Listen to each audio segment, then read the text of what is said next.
DIY beard products. Do it yourself beard oil, balm, and butter. One of the most requested videos in the history of this channel.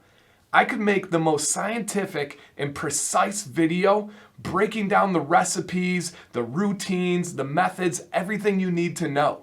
One of my careers is literally the lead consultant of a big box retail company that makes beard products that does millions of dollars in sales, and we are redoing their entire beard line.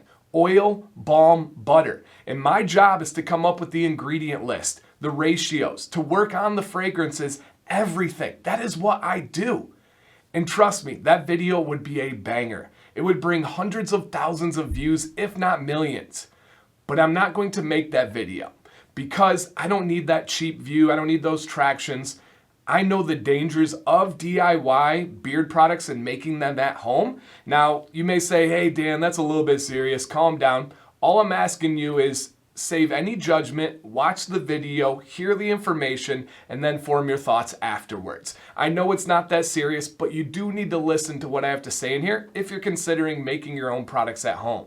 And if you don't know me, my name is DanCBearded. I encourage you to go back and look at my videos, my ingredient carrier oil videos, my knowledge videos, my reviews, my tips and tricks. I think you'll be impressed, and I highly encourage you to hit that subscribe button if you want to continue more information and more videos in the future. It would make a big difference on this channel if you like it and you hit that button. So thank you guys. Check out the video with an open mind and then come back afterwards and let's put all those thoughts together.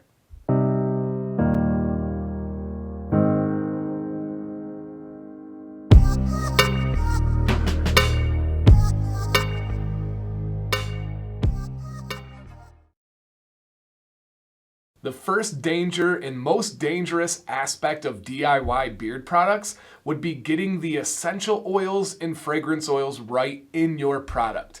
Now, most of the essential oils and fragrance oils that are available in store and even on Amazon are aromatherapy oils, meaning they are meant for diffusers and other things around the house and are not safe for your skin. And there are many guys that would see these products in the store, buy them from Walmart, throw them in their products, and this can literally burn your skin and send you to the hospital. There are countless news articles you can Google about people using aromatherapy essential oils and burning their skin, especially once they step out into the sun and a reaction happens there. That is serious. But okay, let's say you figure that out. You get skin-safe essential oils and fragrance oils. Well, not all skin-safe oils are designed for your face and beard.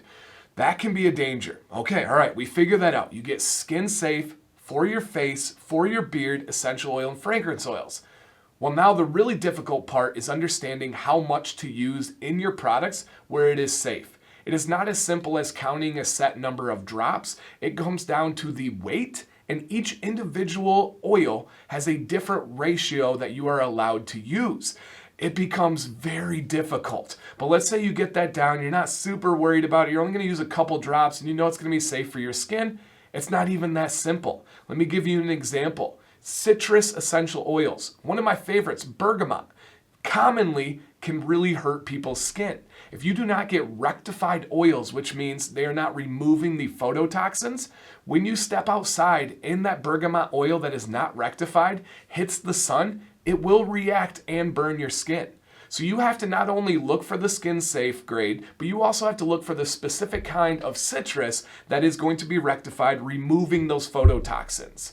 When you're dealing with the fragrances, there are layers and layers on dangers, and it can really, really hurt people. And I'm not even going into the allergic reactions that are possible with this. Now, if you are just going to stick to a carrier blend, you're like, you know what, Dan? I'm not even going to mess with the fragrances. I just want to make a good, healthy beard product that's going to be at a good price.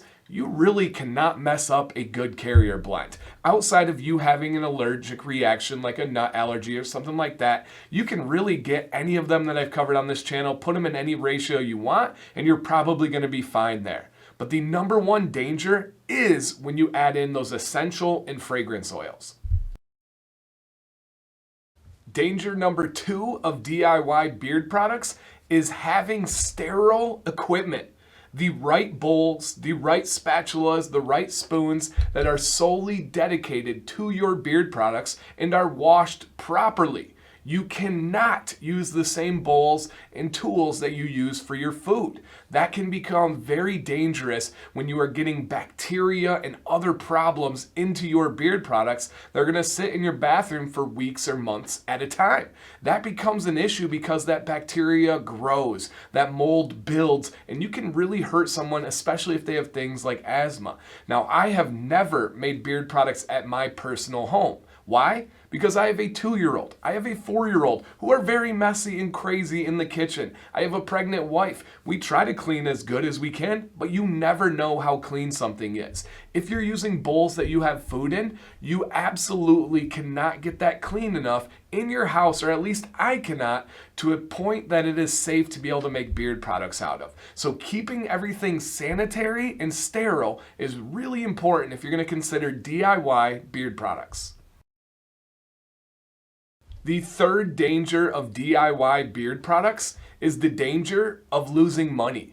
Most people that dabble in making their own beard products at home will lose money in comparison if they were to go and purchase that equal product, whether it's in the store or online. Why? Because it will take so many batches to be able to recoup the profit or go positive when you consider the supplies you need to buy, when you consider the stock ingredients you need to buy, when you consider buying the bottles for the beard oil, when you buy the tin for the balm, for the butter. All of those things considered, that is going to cost a lot and take many batches to dwindle away that initial cost until it makes any sense for you to be in the positive. And that's not even considering the trial and error, the batches you make and throw away because they were not successful. Now, again, some people may do this really well, but most people will lose money in the long run when they do this. And most guys will try this for a couple of batches, pitch it, call it fun, and say, I'm going to leave it to the pros and get back to their beard products. Well, consider the thought of losing or saving money when making DIY beard products. Final thoughts in conclusion. If you are doing this DIY beard products as a hobby because you enjoy the process, you like being creative and making something for yourself that you enjoy, rock on. Seriously, that is awesome. There is nothing wrong with that. I would never discourage that at all. I would encourage it. I think it's really cool to create something and be proud of it. However, consider all of those dangers, take those into account, and do it the right way. But also, a lot of guys go in this and think it's their money saver, and most of the time you are going to lose that money. Companies save money because they can buy supplies and ingredients in bulk. They know the proper methods to not mess up. They have everything down to a science. They have the machinery to make it more efficient. It is just easier and more cost effective for them as compared to your kitchen. Now, also one thing to know is the law.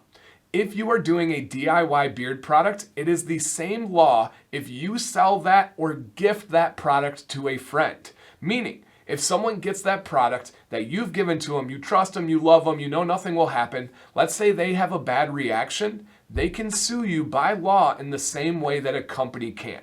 You have to follow all the laws as same as the big boys. Now, I know that may sound extreme, but I've seen far too many things happen not to bring something up like that. So please consider that if you are thinking about making your own products or selling your own products, if you want to create your own company, again, rock on. Just make sure you go about it with the right way.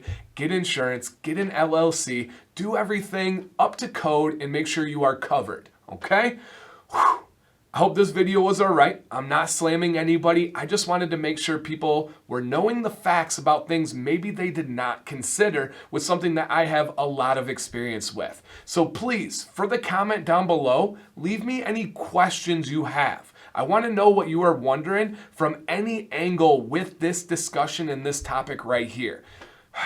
I hope you guys enjoyed the video today. I think this one can be really helpful. My name is DanCBearded. I hope you consider joining our Facebook community that is in the description. It's full of positivity, a place for guys to come together and just talk, just hang out, support each other, and throw a little bit of beard action in there.